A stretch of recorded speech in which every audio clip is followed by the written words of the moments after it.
there. This is my video submission for 4.2 breast chest exam practice.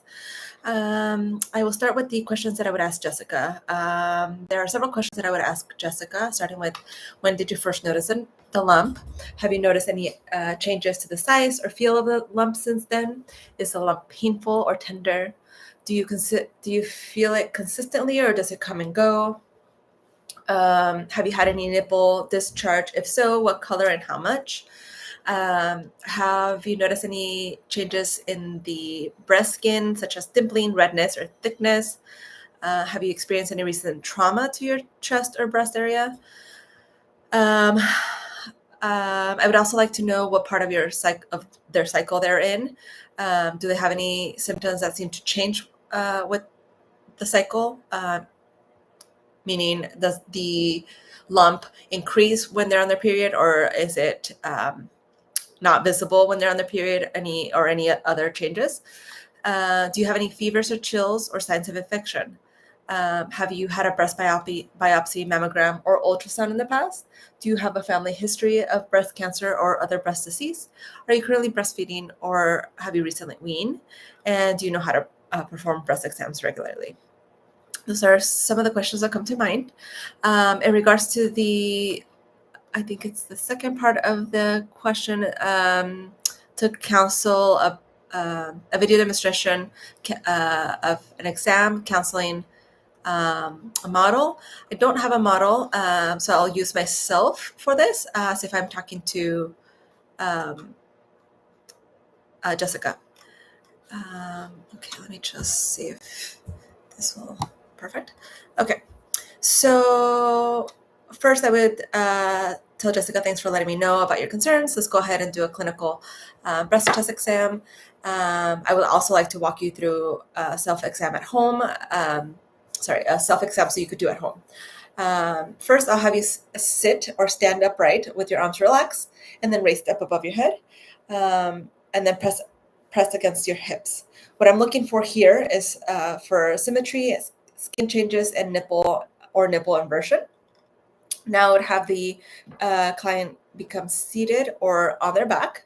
In this case, we'll have them on their back and say, now you can lie back, and then lift your left arm above your head so that I can examine the breast. So we do this. Sorry, let me move my hair. So the client is, make sure that you can see me. Yeah. The client is relaxed on their back. Their breast is exposed. And then what I will do is use the pads of my fingers. So these soft little pads. Ideally, my hands are warm too, because it's a very warm space to touch. So I would use the pads of my fingers and start all the way at the axilla. We have glands all the way in our armpits. So we want to make sure that we're feeling up and down for any glands. And then at the breast, I would do in a small circular motion, starting all the way on the outside and going all the way into the armpit, all the way out, just to ensure, and under what you would be the wire of a bra if you were to wear wires, all the way down, all the way up, and as close to the sternum as possible. And then we repeat, going in a little bit, and then on the other side.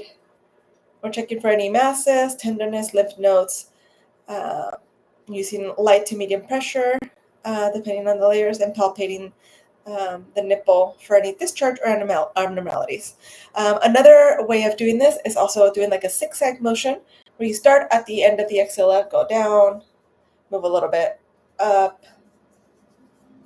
move a little bit down, move a little bit up, and you're putting the same amount of pressure all the way down. I would then discuss with Jessica that I did notice a small movable rubbery mass on the outer quadrant of the left breast, about the size of a pea size. It doesn't look to be anything major, but it is important that we get some imaging just to be thorough. I kind of already did the self-breast exam, but I'll redo it once more. As I mentioned, The easiest way to remember when to do it, for example, for me, my birthday is April 9th, so I get up the 9th of each month and do a self-exam, ideally before or after a shower, just like I'm already naked and it feels like an easy way to like introduce a thing. But I always mark it on a specific day so I can do it every month. I stand in front of the mirror. I start with my either left or right hand, similar to what we did today. And we can also, I think for some clients, it's easier to do the zigzag because then you're starting from the end, you're zigzagging down and going up, like all the way down, all the way up. But if the circular motion feels better for you, then you would do the same thing. I would start with the armpit zigzag a little bit. That's easiest for me to do. And then at the very tip of where your armpit is, where we started for the zigzag version, I would start the rounding, circular motion, all the way out. And then go in a little bit, all the way out.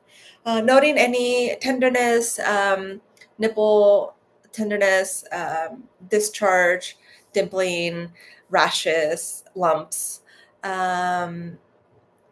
I mentioned discharge. And if you notice any of those things, definitely give us a call and we can do another examination in the office and imaging if needed.